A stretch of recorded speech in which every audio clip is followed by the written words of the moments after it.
আজকের এই সোহরাওয়ার্দী উদ্যানের গণজামায়াতে জনতার মহাসমুদ্রে উপস্থিত হয়ে আমরা বুঝতে পেরেছি আজকের এই মহাসমুদ্র জনসমুদ্র ফিলিস্তিনের প্রতি, আল আকসার প্রতি বাংলাদেশের জনগণের ভালোবাসার বহিঃপ্রকাশ। আমরা আজকে সংহতি প্রকাশ করব আমাদের মুসলিম ভাইদের উদ্দেশ্যে। নারে তাকবীর, দিন ইসলাম, দিন ইসলাম, ফিলিস্তিন, ফিলিস্তিন, আল কুদুস, আল কুদুস। আমি যা বলি আমার সাথে আওয়াজ করে ইংরেজিতে স্লোগান ধরুন, free free Palestine, free free Al Aqsa. 1 2 3 4,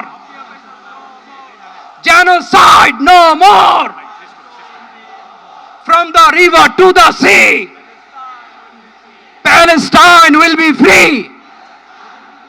Nare